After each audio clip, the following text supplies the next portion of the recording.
Olá, seja bem-vindo. No vídeo de hoje, nós iremos conhecer algumas das pressuposições dos estimadores de mínimos quadrados ordinários. Iremos analisar a inexistência de viés nos mínimos quadrados ordinários.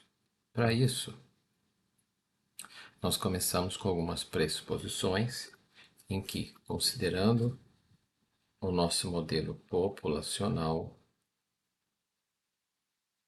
nós temos y relacionado à variável explicativa x, beta 0 intercepto, beta 1 inclinação e o erro ou perturbação. Nós vamos estimar beta 0 e beta 1 por meio dos mínimos quadrados ordinários. E aí nós temos a pressuposição de linearidade nos parâmetros. Quais são os parâmetros? Beta 1 e beta 0. Nós precisamos também que a amostragem seja aleatória, de um tamanho n qualquer, proveniente de um modelo populacional.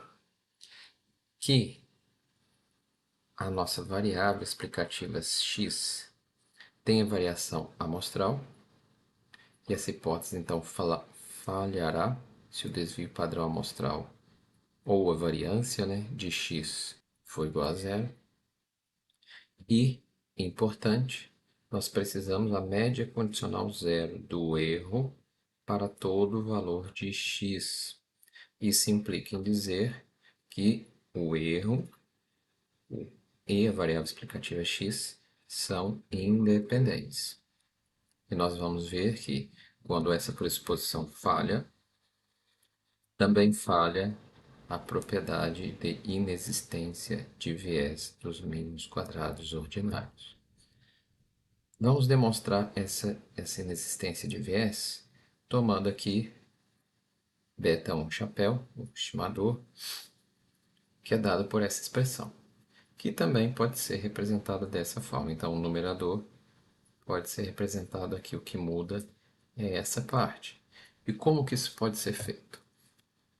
Primeiro, tomando apenas o numerador, nós podemos abrir essa multiplicação, como está indicado aqui.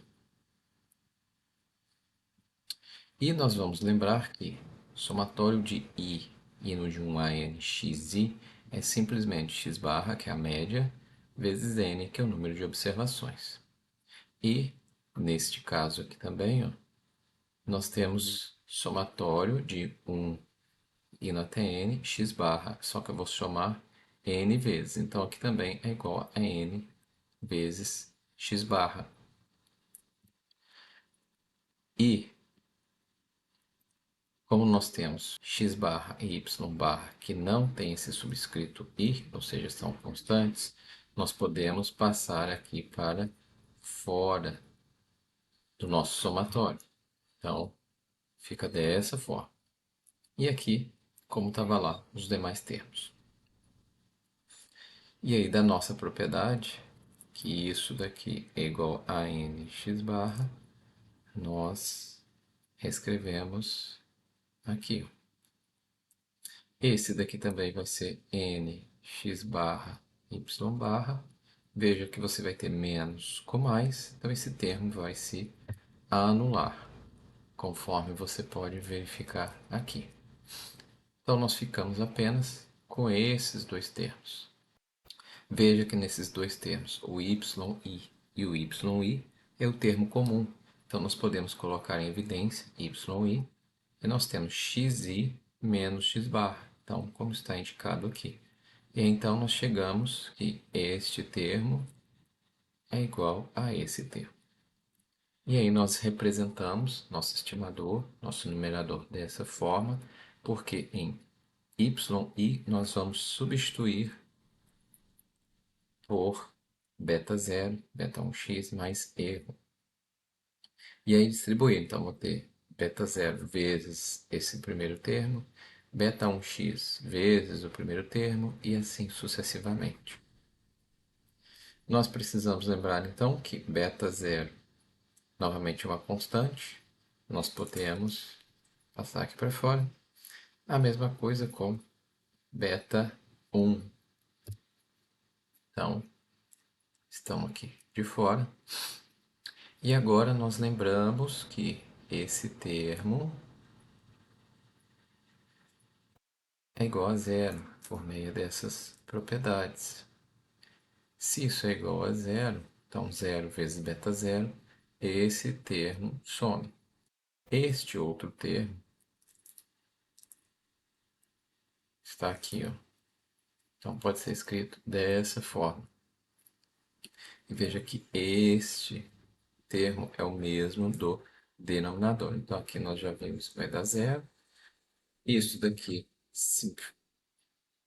vai dar o mesmo termo que está no numerador e que está no denominador. Então isso aqui vai dar 1 vezes beta 1. E esse último termo, o que nós vamos fazer? E nós vamos então aplicar o valor esperado, a esperança de beta 1 chapéu dado x em toda essa forma. Fazendo isso, então, nós temos o valor esperado de beta 1 dado x mais o valor esperado deste termo dado x. Como é dado x, a esperança dos termos x, x em relação a x, nós podemos tirar tudo isso para fora. E aí nós ficamos com o valor esperado do erro em x. Mas lembra que uma das pressuposições é que isso seja igual a zero. Então aqui, todo esse termo, zero vezes qualquer coisa, vai dar zero. Então o valor esperado do estimador, beta 1 chapéu x, vai ser igual a beta 1, que é o verdadeiro valor de beta. Já para beta zero, nós vamos tomar modelo populacional pela média, então y barra, beta 0, beta 1, x barra e o erro barra. Então nós temos que beta 0 é y barra menos beta 1 chapéu x. Nós vamos inserir isso aqui. E aí nós ficamos então com esse termo, que é o y barra, menos, simplesmente substituindo. Então, nós vamos ter beta 0, beta 1 menos beta 1 chapéu, x mais erro. Aplicando o valor esperado em tudo isso, nós temos aqui que é uma constante. Nós vimos que esse termo, valor esperado de beta 1 chapéu dado x, é igual a beta 1, ou seja, beta 1 menos beta 1. Isso aqui é zero.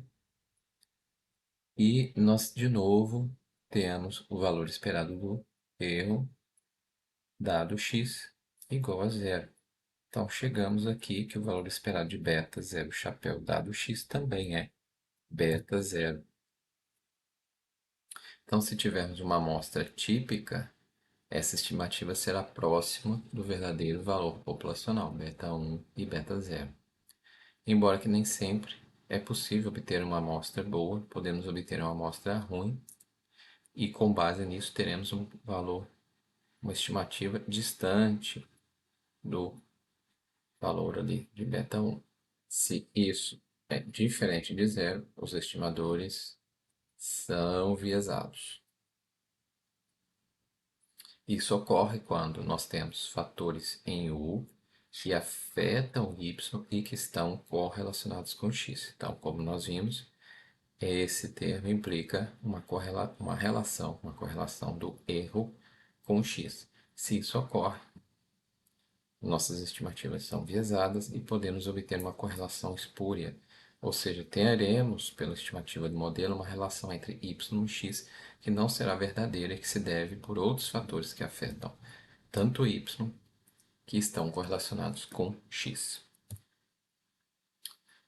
Vamos fazer agora uma aplicação quando nós temos esse problema de viés. Para isso, nós vamos considerar aqui o exemplo de Woodridge, em que nós temos MEF10, que é o percentual de alunos que foram aprovados no exame de matemática, e essa variável LNCHPRG, que é o percentual de alunos aptos a participar de um programa de merenda escolar.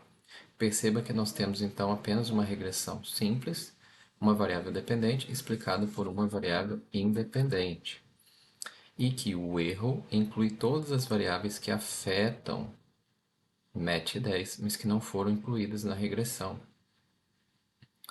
E, a princípio, nós esperamos que a participação no programa de merenda escolar melhore o percentual de alunos aprovados. Mas, contudo, as características desses estudantes que participam de merenda escolar, que são estudantes carentes, têm outras variáveis que podem estar incluídas no resíduo,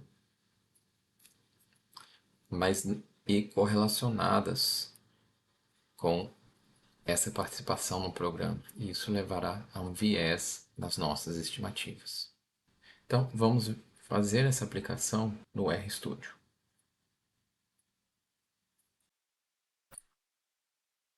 No RStudio, então, nós vamos utilizar esse script, ABA3, em que nós iremos analisar o que acontece quando o x está correlacionado com o erro. Nós vamos utilizar aqui o pacote Woodred, que tem um banco de dados que nós vamos utilizar. Para isso, você deve executar a linha 4, que instala o pacote no seu computador, mas executa a linha 4 apenas uma única vez. Então, basta clicar em 4 e Run. Não irei executar porque já está instalado no meu computador. Feito isso, é importante que para instalar você tenha uma conexão com a internet e o tempo de instalação dependerá da velocidade da sua conexão. Então agora eu vou executar a linha 7, Library, que carrega o pacote na memória do programa. Isso deve ser feito todas as vezes em que o programa for reiniciado. A sessão for reiniciada, ou seja, basta abrir e fechar o programa. Quando você faz isso, se você fechou e abriu de novo, você precisa executar ou se ocorrer alguma coisa que reiniciou a sessão também. Então vou clicar em Run. Então está aqui embaixo, carregou o pacote. Lembrando que esse símbolo, esse jogo da velha, indica que o programa não irá ler esse texto como uma rotina, ou seja, ele apenas entende que é um texto que não deve ser executado. Agora nós vamos carregar o banco de dados MEAP93, que tem as nossas variáveis de interesse, na memória. Nós vamos trazer o banco de dados, que está dentro do pacote Woodred, para a nossa sessão que nós estamos trabalhando. Então, vou clicar em Run. Então, nós temos aqui a exibição das nossas variáveis e nós vamos utilizar apenas duas.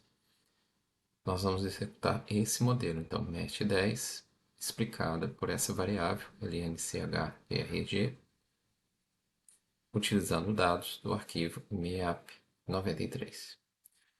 Vou usar a função lm, que me dá as estimativas de MQO, e salvar essas estimativas dentro desse objeto, matm. O nome fui eu que atribuí, pode ser qualquer outro. Então, vou clicar na linha 15 e Run. Então, veja que eu tenho matm aqui, uma lista de 12. E vou pedir o summary, que me dá as estimativas, erro padrão e outras coisas. Então, aqui eu tenho intercept igual a 32 e minha variável de interesse é essa daqui. Esse valor indica que o aumento em um ponto percentual da participação de estudantes no programa de merenda escolar reduz, porque o sinal é negativo, o percentual de alunos que foram aprovados no exame de matemática em aproximadamente 0,32 pontos percentuais, arredondando aqui, né? Observe que esse resultado não é factível, uma vez que se espera que a participação no programa de merenda escolar melhore o rendimento dos estudantes e, portanto, melhore a aprovação, encontramos o contrário. Isso pode ser explicado por fatores incluídos no erro, como a taxa de pobreza das crianças, que afeta a performance dos estudantes negativamente, mas está correlacionado com LNCHRA, que é a variável da participação no programa. E assim, então, nós conseguimos ver, empiricamente, o que acontece com a estimativa quando nós não temos todas as variáveis incluídas. Por isso, de fato, raramente utilizamos um modelo de regressão linear simples para evitar esse tipo de problema. Utilizamos a regressão múltipla, que iremos ver adiante. É isso, espero que você tenha gostado desse vídeo. Se gostou, deixe seu like, se inscreva no canal e até a próxima.